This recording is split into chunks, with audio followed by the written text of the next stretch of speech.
Rey Fénix debuted on Smackdown last night, as well as a few other key things happening on Smackdown last night. We'll cover that quick to start this video, and then I will give you my predictions for AEW Dynasty this Sunday night on this episode of Screw the Script.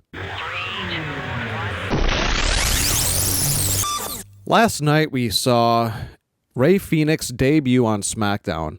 This is actually my first time covering Smackdown on this channel. I just typically never watch it live. I usually end up watching, if I watched a full episode at some point over the weekend, or sometimes, honestly, most of the time, I just watch clips and highlights that are uploaded onto YouTube or social media. But I've expressed in the past how much I love luchadors. That's why I wear this mask. Also to kind of stand out in the crowd, because I know a lot of people make wrestling content.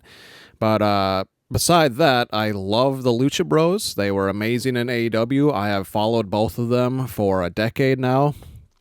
I've expressed how I don't think WWE is fully showcasing Penta, but they kind of reprised themselves because last night Rey Fénix was phenomenal. Real quick, I'll actually show a clip of a few things from that match, including what he calls the fire driver, and now the renamed Adios Amigo kick or something like that.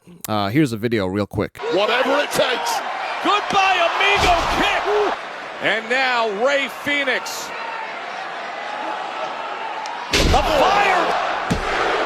And somehow Nathan Frazier was a perfect first opponent for Rey Fénix. Honestly, bravo. I want to give him a round of applause too, because he looked, I showed up to watch Rey Fénix, and I stayed to watch Rey Fénix and Nathan Frazier go to battle. Frazier, also a huge miss for AEW. He was, if you did not know, he was in AEW for a short stint. I think he was primarily showcased on like AEW Dark when that still was around, and Rampage. I think he had some Rampage matches, maybe a Collision match at one point. I don't think he was ever on a Dynamite, their flagship show. So that's a big miss for Tony Khan and AEW, because Nathan Frazier is great, and the Lucha Bros departing from AEW was a blow for AEW as well. Although they do have guys like Hologram and Commander, Bandito. They have a great, list of luchadors over there still. But WWE has really gained a great wrestler in Rey Fénix, as long as he can stay healthy, because that's always been kind of his Achilles heel, so to speak, for the last 5 years now.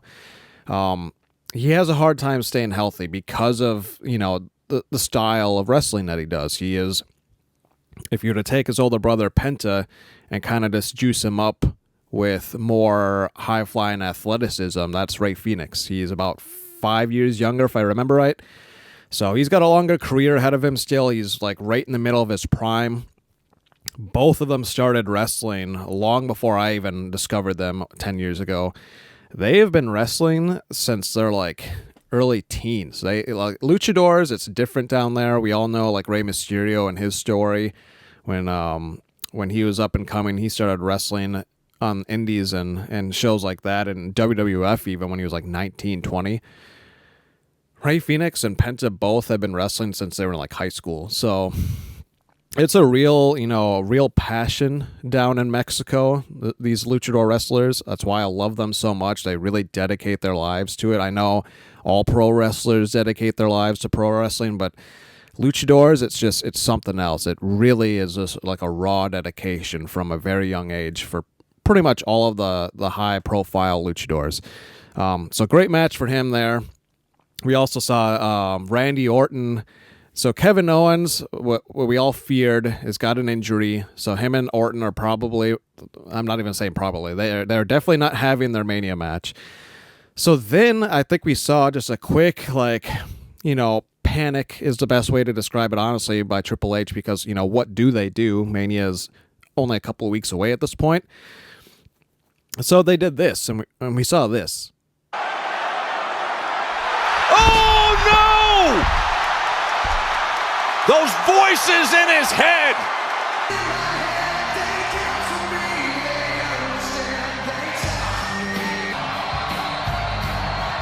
Randy Orton is Randy Orton. So Nick Aldis and Randy Orton, probably what we're going to get for replacement at Mania. I'm actually hyped for that. Nick Aldis is a great wrestler. His time, and I believe he was in TNA for a while. He was in NWA or I forget that other promotion. I'm blanking on it right now, but if you know Nick Aldis, he was champ, world heavyweight champ there recently before he came over to WWE to be a GM. He can still go. I've read reports, like rumors, that he's been training again, so I think that's what we're going to get. And then other real quick things, we saw Charlotte and Tiffany go at it.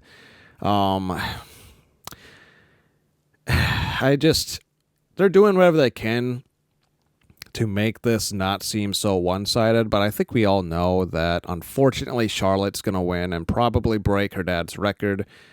I believe she's close to breaking it or tied right now, something like that. Either way, if anyone's going to do it, it'll be her own daughter. The whole Nepo baby thing, kind of a stolen line from the Cena and Rhodes promo from this past Monday, so kind of unoriginal there. I don't know. I'm lukewarm on the whole feud because I'm highly speculating that we're just going to see Charlotte win yet again, even though she just came back. I'm a little biased too because Tiffany Stratton, again, homegrown. I'm from the Midwest. That's all I really had to say there. We'll just see what happens at Mania. And then and then we saw, this really made me laugh. I'll get to it in a second. We saw CM Punk, Paul Heyman, and Roman Reigns have a long promo. It was real long. It felt like an episode of like some sort of like drama show. But, that's the nature of WWE. They have long promos, longer than their matches typically. Not my preferred style, but I still watch it.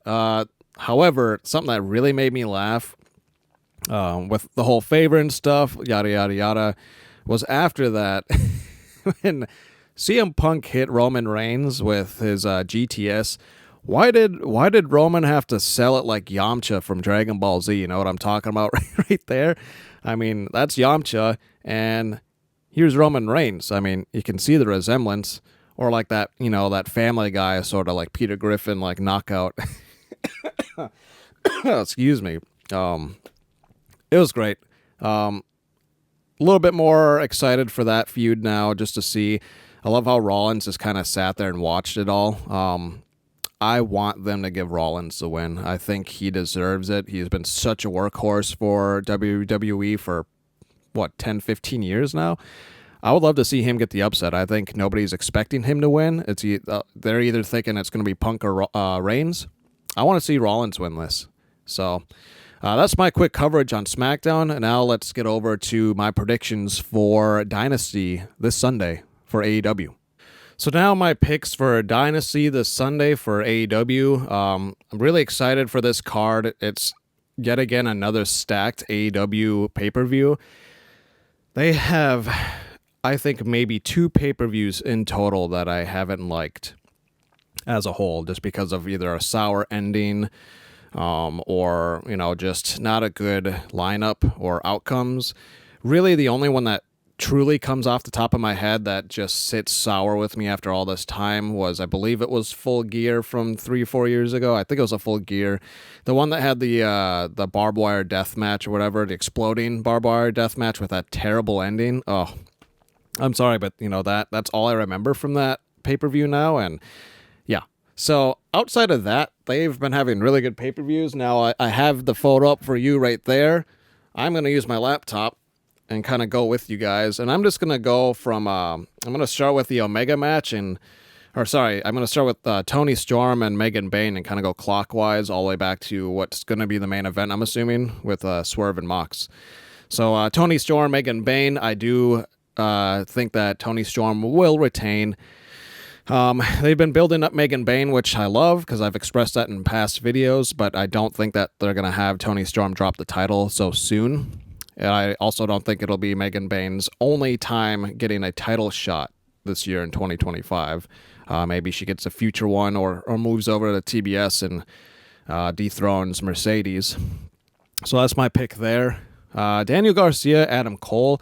I'm really excited for this one. This is actually one of my favorite matches on the card, just because I love that Adam Cole is finally getting time to shine in AEW. He has stayed healthy long enough. He's really packed on some muscle, if you could tell, in promos and matches. He's not as scrawny as he was before, so that should shut up a lot of Adam Cole haters on him not being, the wrestler sort of physique, although that's kind of, that's all subjective. I mean, some people like myself think he looks fine as he is, but other people criticize and say that he's too scrawny. Well, not all wrestlers come in the same shapes and sizes, and it doesn't deter from his talent. So I'm actually going to go with Adam Cole. This is probably going to be my only title change. Well, no, we'll get to that later. But right now, Adam Cole to beat Garcia. I think Adam Cole has worked his way up to deserving a title in AEW, so I think he beats Garcia. And I think Garcia snaps and maybe turns heel after he loses, because when they had their match that went to draw a few weeks back, he almost had just like an evil laugh that he had retained due to a time stoppage. So I think if he loses, he's going to snap. So that's my prediction there. Death Riders and Rated FTR. One of the only three.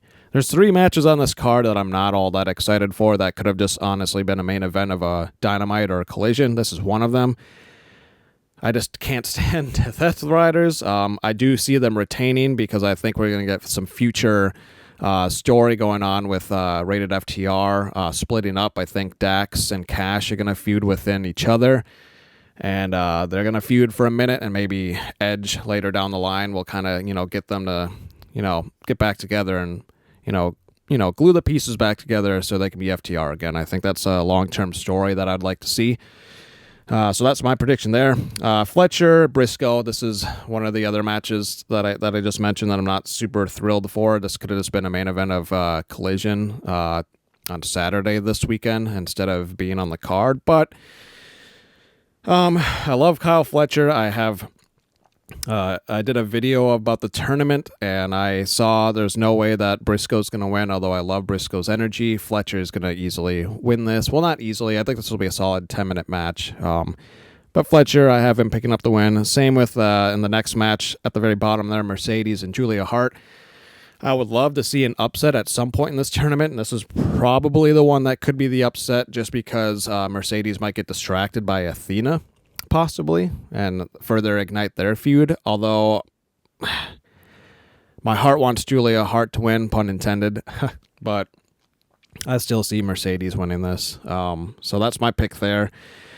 And Ospreay versus Kevin Knight next. Now, although this is also another tournament match that very well could have been a Dynamite main event, Ospreay is just so talented that you kind of always have to put him on your pay-per-view card. And this, I think, in terms of pure wrestling, like I've said before, I think this is going to be match of the night. I have Will Ospreay taking the win, but Kevin Knight's going to be showcased really, really well. I think Will Ospreay is going to do his damnedest to really put Kevin Knight over. So going forward, Kevin Knight's going to have a lot of great feuds. And I've mentioned, let me adjust my camera quick here. I've mentioned that I want him to be in like a long-term storytelling feud with the Hurt Syndicate, which we'll go on to them next. We got the Hurt Syndicate versus Big Bill and Brian Keith. I love the Hurt Syndicate, where I am excited for this match, but there's no way in hell that they're losing to Big Bill and Brian Keith, especially since we know that Brian Cage is injured, and this was supposed to be Brian Cage and Lance Archer. It was supposed to be the Murder Machines. They probably wouldn't have won either way if he didn't get injured, but this is just kind of a fill-in match, so not super thrilled for this one. Then we got Jericho versus Bandito. Just have Bandito win. This is a title versus mask match. It'll be funny. I think Bandito will also strip Jericho of that title. Jericho can finally just ride off in the sunset and please just go back to a part-time.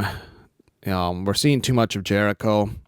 He's one of the greats of all time, one of the GOATs, but You're in your 50s, Jericho. You got your band, you got your crews, you got everything you need. You don't need to be in the spotlight anymore. So have Bandito win this. I love Bandito a lot, so I am actually excited for this gimmick match, even though it looks kind of stupid. I think it'll be entertaining. Then we got this. This is going to be a blast. If Will Ospreay and Kevin Knight isn't match of the night, it's definitely going to be Ricochet, Kenny Omega, and Speedball. I think this is going to be the most fun match in terms of just like chaos, spot fest sort of match, if you're into that. I see Omega retaining by getting a pin on Speedball. Although I wouldn't be shocked if Ricochet somehow does some sort of cheap way of winning, but I don't think that you would take the title off of Omega, who he just won against Takeshita. But if you look on the card, Takeshita is not on the card, which is surprising. So he could get involved. He could screw over Omega out of that title. I'm not quite sure on this one.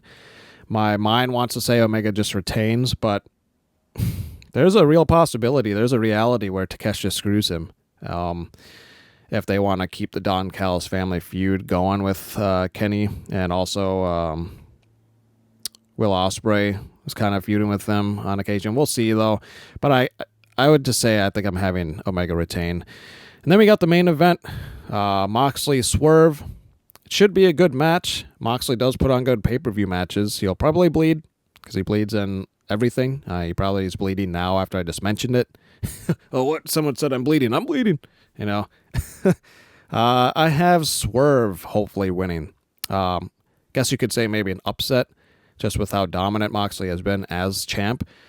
But I've expressed before how much I'm tired of this Death Riders storyline. I think they need to finally move on from the Death Riders. Put the title back on a guy that you know can carry it well and has shown that he's a draw as champion. Just give Swerve the title back. Move on from this Death Rider storyline. Take it as an L like the Devil gimmick storyline was. And just, make the world title picture interesting again. Seriously. The fact that we haven't even seen the world title on screen on television for 4 or 5 months now at least, ever since he put it in that briefcase. What are you doing? I've expressed in the past that I was hoping that maybe the briefcase was all just a red herring, and at some point somebody would take it, try and open it, and when they got it open, they're like, oh, what the hell? This isn't the title. It's a bunch of papers. And then I wanted something crazy to happen, like possibly Shane McMahon, but now we know that none of that's going to happen. Maybe somewhere early in the storyline it was supposed to, and then things fell through between McMahon and Tony Khan, and now they just kind of have this jumbled mess of a storyline. But please drop the title, Moxley. Honestly, just stop the whole Death Riders storyline. Moxley was at his peak, at his best when AEW first started, when he was just himself, his badass, tough, ruthless persona, just kind of plowing through everybody, and then he eventually won the title. I want that Mox back. I don't want this pussy, bullshit, half of a man, a shell of a Mox, hiding behind Marina Shafir and his goons all the time, and cheating to win all the time. I don't want that anymore.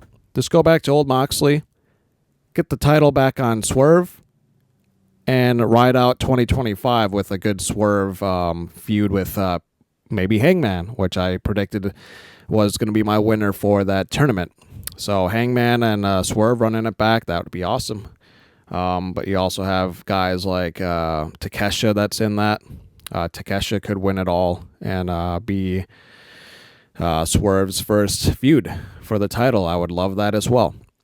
So hey, that's my prediction video on top of my quick SmackDown recap on this episode of Screw the Script. Let me know down below what you think is going to happen on Sunday for Dynasty.